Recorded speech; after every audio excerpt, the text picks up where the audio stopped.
Welcome back. If you've just joined us, our guest on this episode of Question Time is the Honorable Minister of Transportation, Honorable Chibike Amaechi. How far have you gone with the plan to have a national carrier? Tell us more on that. When I say national carrier, I'm talking about national carrier and the shipping line. When it comes to the aviation, I'm still talking with the Minister of State for Aviation, and I will also talk with the President. We need to agree if we proceed with national carrier in aviation. But again, in aviation, there are quite a lot of people who are interested in partnering with us on the issue of national carrier. But in the shipping line, we're looking at the cabotage money. With the experience we've had with the funds we gave to the aviation industry, or the federal government gave to the aviation industry last 2 years or 3 years, and the funds were not properly managed. We're now looking at the shipping line. But instead of giving the cabotage money to Nigerian shippers, and they may not be able to, they will not go to buy the ship, we are looking at partnering with foreign investors who will bring 40% of the funds and who will bring 60% of the funds and give to Nigerians to partner with them. And then they will manage, and that will be the national carrier. That we are at the stage of engaging the investors. You vowed to carry out an external audit of the restructuring of the airport in the previous administration. Could you tell us the outcome of this external audit?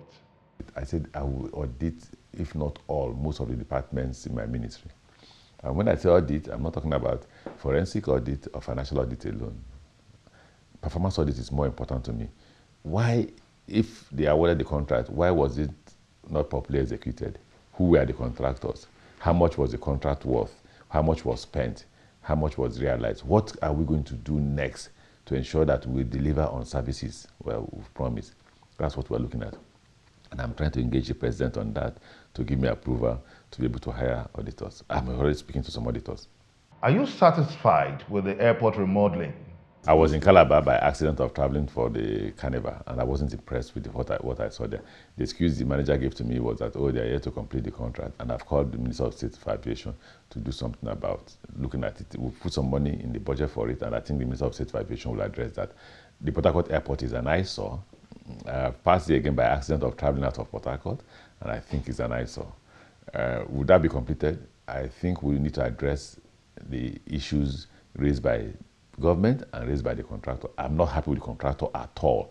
In fact, I directed NIWA to cancel the contract of Lokoja. It's the same contractor that failed in Port Harcourt, the same contractor in Lokoja. He has a habit of asking for variation. In Port Harcourt, he's asking for variation. In Lokoja, he's asking for variation. So I said they should cancel this contract. What are you doing to ensure the national airports meet up to international standards? You know, what people don't realize most of the time is that when you hear about aviation is not only about the terminals. Oh, when you hear, oh, have you been to Heathrow? It's one of the best airports in the world. Have you been to Beijing? Flying is not about airport terminals alone. So in terms of communication, in terms of safety and all that, how good are we? I think we are good in that area. I think if you check the budget this year, our emphasis on the budget this year is not about terminals alone. It's also about what do they call it? Safety, right? That's what has led to the suspension of the activities of the Bristol helicopter. What are we doing with the airport terminals, which is political? Political in the sense that that's what Benga will see and say, oh, this government is actually a change agent. It's a change government. They're doing well. Have you seen the airport? That's what interests most of you. There are 4 airport terminals under construction. There is the Port Harcourt Airport Terminal that's under construction for international flights. There is the Lagos Airport Terminal. I was speaking to somebody this morning who said, I have not seen it. I said, when you're engaging in the departure, of the Maritime Airport, look on the right, you will see that there's an airport terminal that's under construction. There is one in Kano. When you're landing in Kano, you see it on the right. There is one in Abuja. Before you go to the departure lounge of the Abuja airport, you sit on the right, being concerned by CCECC. They will all be ready December this year. All. So commission them and get people to use them. I think what will happen next year is that we'll shut down the proper Murtala Mohammed International Airport and do a proper renovation. Now, let's quickly talk about the recent budget, which elicited a lot of drama in this last budget that was presented by your own ministry. Some of the senators complained that you imputed some of the projects already completed in the previous administration, which had even gotten to 99% completion. Could you set the record straight? When they say me, it's as if I was there when they did the first budget in 2015. When you say 99% completed, you must know that we must complete it to 100%. If it's not completed, then it's not completed. It will look shabby, and they need to pay the contractors. Yes. So when some section of the National Assembly say the project is inflated, I say, show me evidence. I don't know what you mean by they've abandoned the word inflation now or padded to repetition of projects. If there's anywhere projects are repeated, remove them. In fact, right there at the defense, they were telling me, oh, Minister, don't defend these civil servants. I said, but the civil servants couldn't have prepared a budget without the clearance of the political directors. And I'm one of the political directors.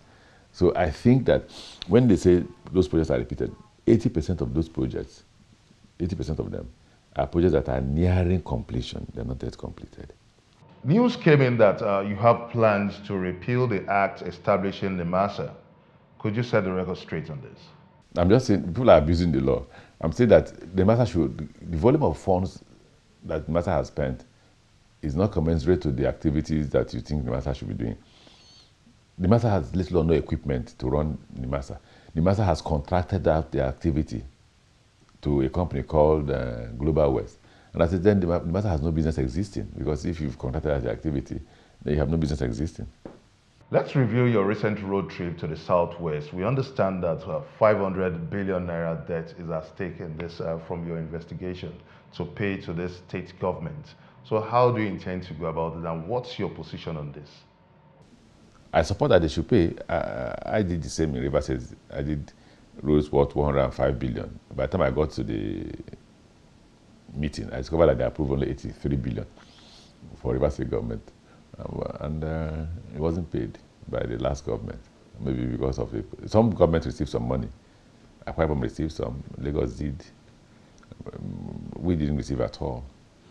You recently announced a policy against the state government building of state airports. Could you set the record straight on this? I'll give you an example. And again, I want to say this. It was a private conversation between the governor of Ogun State and myself. And pressmen were just standing by, and they went, the papers and televisions and radios were agog with that story. But I stand by it. I don't disrespect governors. I respect them because I was once there and I know what the office of the governor entails. And my colleagues who were governors with me by then will tell I hold the same view that I'm holding now. I believe that governance is not about rules alone. No governors want to be praised because you see the rules they have done and you praise them for that. But there are other social issues that will grow the economy and grow the people. Education, health, I emphasize on that. I also did rules. So I believe that where you have an airport close to your state, you don't need to build one.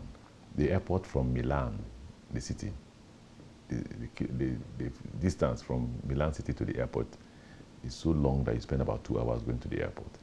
The distance from Uyu to Calabar is not up to 1 hour, 30 minutes, if the road is constructed. And I remember speaking to Senator Babio when he was the governor, and I said to him that if I were you, I would not construct the airport. But his own case is peculiar, because he said, look, they have already invested and gone fast, so I need to complete this. But I'm just citing that as an example. I told him I don't think you should have, because all we need to do is for you to partner with the Cross River State government to ensure that there's the road from Uyo to Calabar is made passable. And if that happens, 1 hour, 30 minutes you're in Calabar and you can board the air. The road from Port Harcourt town to our airport is passable, but it takes you about 15, 20 minutes to get there. So I felt that it was unnecessary for the governor of any state take Abeokuta to Ibadan. Make Ibadan airport to run efficiently, and everybody around that vicinity can use Ibadan Airport. So are you still going to maintain this stand even if it was a clear agreement established with the previous administration? Well, that's why you see I took a different position in Osun, because Osun gave me a letter written by former President Obasanjo promising to pay 50% for them to come build the airport.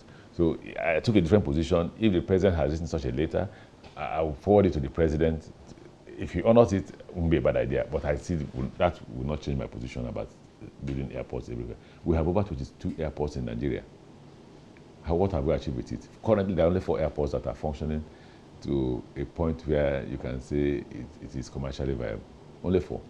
Port Harcourt, Kano, Abuja, and Lagos. Finish. Honorable Minister of Transportation, thank you very much for making our time to be part of this episode of Question Time, and also, most importantly, for unveiling lots of your plans to reform the transport sector. We can only wish you the best of luck. Thank you very much indeed. Thank you. And that's as much as we can take on this episode of Question Time. You may also send us your comments on our various social media platforms showing on your screen. Join us next week on another exciting episode of the show on Channels Television. Many thanks for watching. I'm Benga Ashuru saying goodbye.